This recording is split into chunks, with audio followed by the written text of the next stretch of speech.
Caitlin Clark hard contact timeline. WNBA's growing history of brutal hits against the face of the sport. Clark has suffered damage to her ears and eyes due to contact from other players. Caitlin Clark has appeared to carry a target on her back since she came into the WNBA in 2024, or at least many fans see it that way. From the very first month of Clark's rookie season, she absorbed controversial hits from opposing players, sparking outrage among many fans. Some referees have also come under heavy scrutiny for how they've handled those moments. The hits on Clark have sparked ensuing debates that often invoke race, sexual orientation, and politics. Here's how it's all gone down. May 18th, 2024, Breanna Stewart welcomes Clark to the WNBA. Clark was whacked in her first pro game in the Big Apple. New York Liberty star Breanna Stewart sent Clark flying to the hardwood simply by standing still and setting a screen. Clark was blindsided as she ran full speed into Stewart without looking ahead. The play was legal and appeared more to do with Clark not seeing what was in front of her as opposed to Stewart intentionally trying to hurt Clark. But the hit still got the fire started on social media, with many brandishing the play as Clark's welcome to the league moment, and some fans criticizing her teammates for not warning her the screen. Caitlin Clark reveals, welcome to the W moment, when she was injured early in 2024 season. May 28, 2024. I think everyone is physical with me. Clark spoke her mind very early. During an early season game against the Los Angeles Sparks, veteran guards like Kia Nurse and Ari McDonald shadowed Clark relentlessly, full court pressing her, face guarding her, and bumping her off her spots every time she tried to navigate through screens. Clark ended up shooting 15 free throws in that game alone. But even with all those free throws, Clark suggested the Sparks players may have gotten away with some more. I think everybody is physical with me. They get away with things that probably other people don't get away with. Clark told reporters after the game, it's tough, but it's a very physical game. That's just professional basketball. May 30th, 2024. Feel like I'm getting hammered. 2 days later, Clark was chest bumped by Seattle Storm guard Victoria Vivians. After Clark hit a three-pointer, Vivians bumped into her, sparking a face-to-face exchange that resulted in double technical fouls for both players. I think just being competitive is who I am and what I've done my whole career. At times, there's ways I can probably channel it a little better. That's just basketball at the end of the day. That's never going to change. I'm never going to lose that. Feel like I'm getting hammered. Clark said after the game. June 1st, 2024, the Chindy Carter incident. The Caitlin Clark versus the rest of the WNBA. Culture war essentially began during Clark's first game against the Chicago Sky. During a dead ball inbound play, Sky guard Chindy Carter approached Clark and delivered a hard shoulder/hip check away from the ball, knocking Clark to the floor. WNBA champ Natasha Cloud says fan outrage over fouls on Caitlin Clark amounts to racism. Footage of the foul set the internet ablaze with anger, and then even more anger in response to that anger. The officials initially called a common away from the ball foul, but the WNBA retroactively upgraded it to a flagrant, one violation the following day.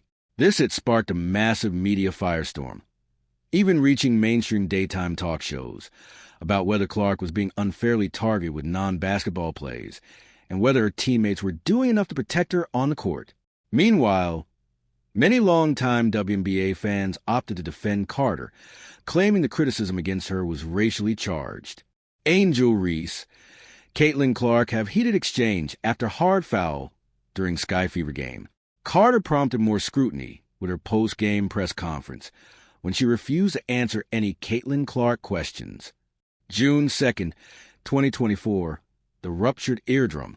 Just 1 day after getting leveled by Carter, Clark suffered a ruptured eardrum during a play with former league MVP Jonquil Jones. During a game against the Liberty, as Clark chased her matchup around the perimeter, she slammed into Jones's screen. Clark could immediately be seen grabbing the side of her head and motioning to the bench. She briefly left the game to get checked out. Weeks later, Clark revealed to reporters that the impact of the screen had actually ruptured her eardrum. However, she candidly stated that the play was a great screen and her own fault for not hearing her teammates call it out. I actually ruptured my eardrum when we were in New York on a tough screen. Great screens. I just didn't hear them. So it's kind of my own fault, she said. June 14th, 2024, Angels and Demons.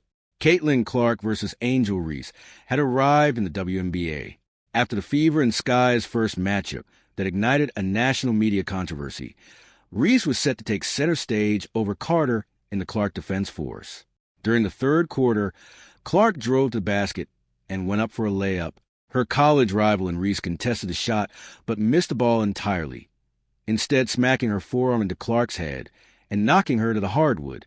After reviewing the play, officials upgraded the common foul to a flagrant one. Then after the game, Reese threw a bone to the people arguing online. Going back and looking at the film, there were a lot of calls that weren't made. I guess some people got a special whistle, Reese told reporters. Clark took the high road. Just a part of basketball. It is what it is. Try and make a play on the ball. Get the block. It happens, Clark told reporters. July 14th, 2024, punished for fighting back. During a July 14th matchup against the Minnesota Lynx, Clark finally let her frustration boil over into a physical retaliation. In the third quarter, Clark was trying to push the pace up the court on a fast break. Lynx forward Alana Smith reached out and hooked Clark's arm to slow her down, and Clark unleashed a forceful arm swipe backward to free herself, accidentally striking the Lynx player squarely in the face. The referees went to the monitor to review the play. They assessed a personal foul on Minnesota for the initial grab, but they slapped Clark with a technical foul for the swipe to the face. August 30th, 2024, the Diamond DeShield bulldozer. The Chicago Sky went 3 for 3 in delivering controversial hits to Clark in their first 3 games against the superstar. In their third meeting, it was Diamond DeShields that took the spotlight in the Clark Rogues gallery, one of the most brutal levelings of the then 22-year-old rookie for Iowa of the season. DeShields charged nearly full speed into Clark like a linebacker, smashing into her and sending her flying horizontally and sliding across the floor as her skin scraped against the hardwood. Clark shrieked in pain on the floor in a harrowing image. The foul was upgraded to a flagrant one after review. And just like fellow Sky players Reese and Carter did after fouling Clark in the prior 2 games, DeShields garnered more controversy after the game. DeShields posted a screenshot of her notifications list on Instagram, which included a string of hate comments from a user. The comments were about a tumor DeShields overcame in 2020. That year, she was diagnosed with a benign tumor on her spinal cord in 2020. She risked paralysis when she had it surgically removed and suffered painful tremors while recovering from the procedure, according to Yahoo Sports. Fever's Lexi Hull speaks out against attacks on players as team's popularity grows during Caitlin Clark era. Over her screenshot of the comments, DeShields wrote, "Thank you, God, for covering me. I pray you, cover those who wish harm unto me as well." September 11, 2024, Jackie Young's elbow to the face. Clark took a hard, inadvertent elbow directly to the face from Aces guard Jackie Young during a September 11th loss to the Las Vegas Aces. Clark went down to the hardwood grimacing in pain. Visibly upset by the contact, she made a stern plea to the referees, arguing that the play warranted a review for a flagrant 1 foul. The referees did not upgrade the foul and allowed the game to continue without assessing a flagrant penalty. This lack of a whistle further fueled the ongoing narrative among fans that officials were turning a blind eye to shots directed at Clark's head and face. September 24th, 2024, the eye poke. The most graphic injury Clark suffered her rookie year came in the first round of the playoffs against the Connecticut Sun. The Fever traveled to Mohegan Sun Arena for Game 1 of the first round of the playoffs. Early in the game, Clark was met with the aggressive perimeter defense of Sun guard Dijanai Carrington, the same player who had heavily guarded her in her WNBA debut back in May. Caitlin Clark's brother blames refs for latest injury to Fever star. In the first quarter, as Clark was making a pass, Carrington lunged to swat the ball. But Carrington missed the ball entirely, and her came down hard across Clark's face, with her long fingernail poking right into Clark's right eye. Despite Clark staying on the hardwood in visible distress, the officials did not blow the whistle for a foul, allowing play to continue.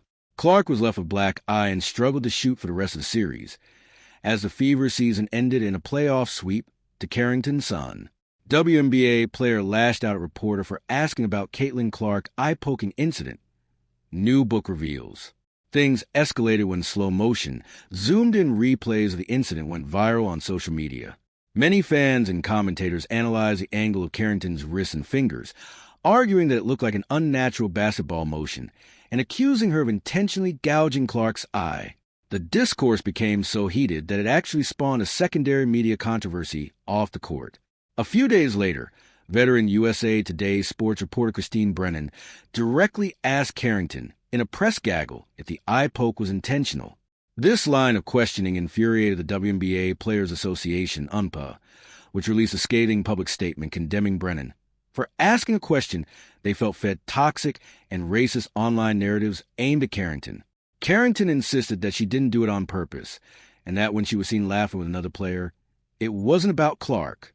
However, she appeared to make light of the controversy over Clark's black eye in an Instagram Live video weeks later, in October 2024. In the video, Carrington and her girlfriend, Nalissa Smith, who plays for the Indiana Fever with Clark, were in their kitchen when Smith poked Carrington in the eye. "Ow, you poked me in the eye," Carrington said. Smith apologized, and the two laughed. "Did you do it on purpose?" Carrington asked. Stephen A. Smith suggests support for federal investigation into WNBA for treatment of Caitlin Clark. May 24th, 2025, Natasha Cloud gets away with one. Clark threw up her arms, yelled at WNBA referees, and punched the air in frustration after a controversial no-call cost her team a chance to knock off the defending champions early in her second season. In the final seconds of the Indiana Fever's 90-88 loss to the reigning champion New York Liberty, Clark took the ball with a chance to tie or win the game. New York's Natasha Cloud was defending Clark and leaned into the superstar enough to knock the ball out of Clark's hands and knock Clark back slightly. Caitlin Clark furious with WNBA refs after they failed to whistle a foul by Natasha Cloud for hard contact. A replay showed Cloud pushing her shoulder into Clark the moment the ball came loose. But the referees did not blow the whistle, and the game ended there. Clark immediately looked to the officials for a foul and quickly began to shout at them when she realized no foul call was forthcoming. It also cost Clark a chance at a major WNBA milestone. Clark, finishing with 18 points, fell just 2 points shy of a 20-point, 10-rebound game. It would have been the 11th of her career, and the most by any player in league history. Clark is tied with Courtney Vandersloot with 10. June 17th, 2025, Sophie strikes back after another eye poke. In Clark's second season, she had a new teammate that was ready to fight for her. That came in handy during a revenge game against the Sun, when Clark was poked in the eye again. Sophie Cunningham calls out WNBA refs for not protecting Caitlin Clark after starting fight to protect her. While defending Clark, the Suns' J.C. Sheldon poked Clark in the eye. When Clark reacted by pushing Sheldon away, Connecticut's Marina Mabry intervened and forcefully shoved Clark, knocking the star guard completely to the ground. Fever star Sophie Cunningham committed a hard foul on Sheldon, initiating an on-court fight that resulted in 3 ejections. It earned Cunningham adoration from Clark fans and an immediate reputation as an enforcer teammate. Fever head coach Stephanie White was visibly furious, stating that bad officiating was a league-wide issue and noting that the physical escalation was entirely predictable. She bluntly told reporters, "They've got to get control of it. They've got to be better." Then, after facing public backlash and a review of the tape, the WNBA stepped in the following day. The league retroactively upgraded Marina Mabry's technical foul for shoving Clark to a flagrant 2 penalty, which carries an automatic fine. Clark's second season was cut short less than a month later. After already missing multiple games due to quad and left groin injuries, she suffered a season-ending right groin injury on July 15th of that year, and the league would have to finish the season without its biggest star. June 24th, 2026, the throat punch. The punch that is shaking the nation occurred on Wednesday in a game between the Fever and Phoenix Mercury. During the second quarter of the Fever's 111-109 loss, Clark drove into the lane and fell to her side after some initial contact. In the ensuing scramble for the loose ball, veteran Mercury forward Alyssa Thomas dove to the floor. As the two jostled, Thomas appeared to knee Clark in the groin, and then pressed a closed fist directly into Clark's throat as she fell. To cap it off, Thomas stepped right over the young star to get back into play. Despite the shocking nature of the contact, the referees swallowed their whistles. No foul was called on the play, allowing the game to continue in real time as if nothing had happened. Clark managed to pass the ball away, but the lack of intervention sent the Fever bench, and soon the entire internet, into an absolute frenzy. Fever head coach Stephanie White did not hold back in her post-game press conference, calling the non-call egregious and utterly disrespectful. We have a generational talent and a WNBA superstar who had two cheap shots right there that weren't called. White fumed to reporters. Clark is not called the same way as everybody else is called. The fist in the throat is crazy. It's crazy. It's dangerous. The incident was only amplified by the fact that the two teams had played a highly volatile matchup just 2 nights prior, a game that featured 6 technical fouls and an ejection. White voiced her sheer disbelief that the officials hadn't reeled in the physicality after that first meeting.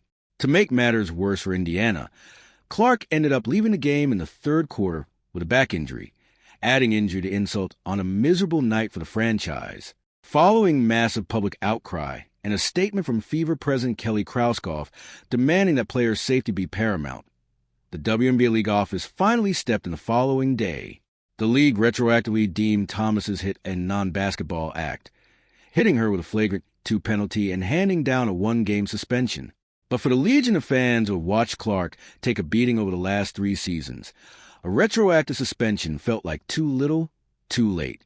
Once again, the cycle of hard hits, missed live calls, and ensuing social media culture wars continues to define the young superstar's incredibly turbulent and immensely scrutinized WNBA career.